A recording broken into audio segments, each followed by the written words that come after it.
Hello, my name is Dunn, and I am your substitute teacher today. Are you all ready for science?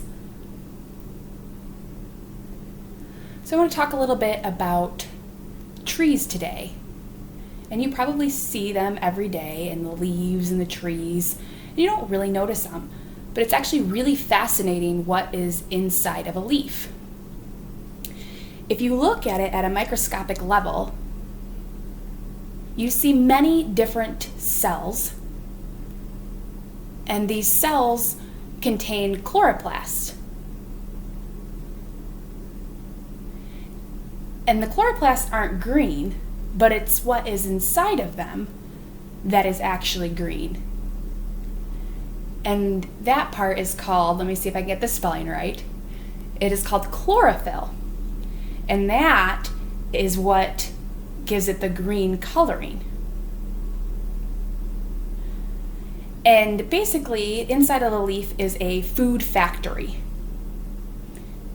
The leaf is making sugar. So the first thing that happens is the sun hits the leaf, and that's what gives it the energy to run this food factory.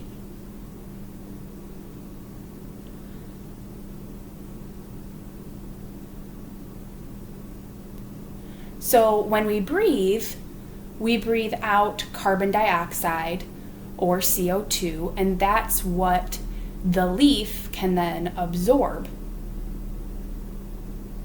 And it makes carbohydrates or sugars.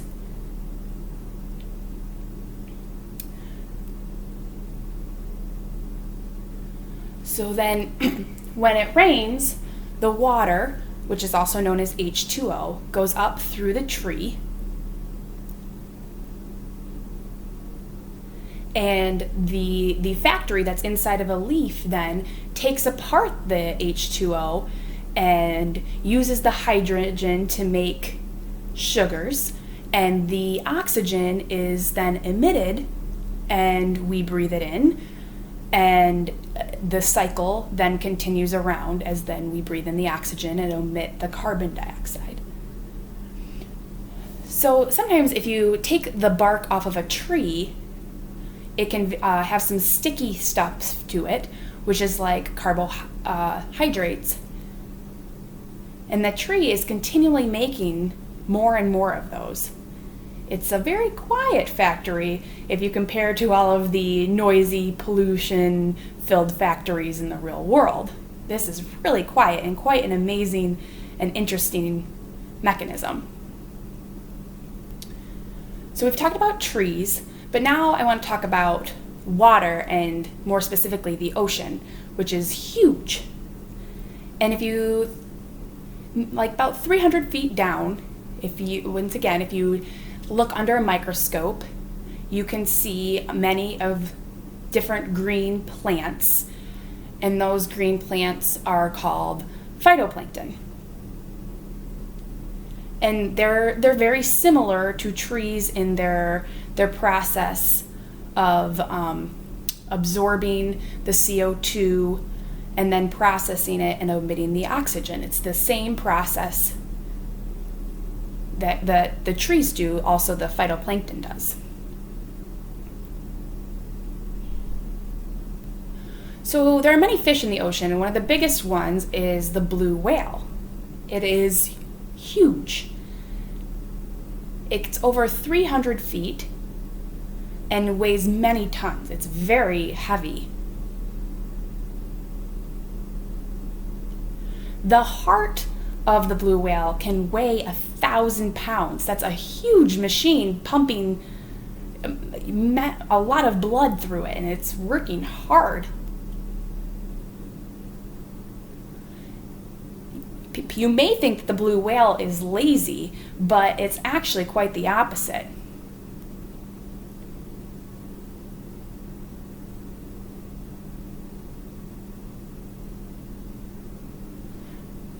It pumps a lot of blood through and can swim over 10,000 miles through the sea. It goes very far. So I'm going to talk a little bit about dolphins, those cute, playful animals in the ocean. They can dive down 120 feet.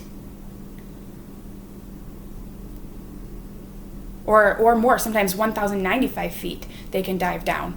And it's very fascinating that they can go so deep. And the pressure at that depth is quite intense. So dolphins have lungs, and so they need to breathe in air. But as they go down that deep in the pressure, it's quite interesting how they can continue.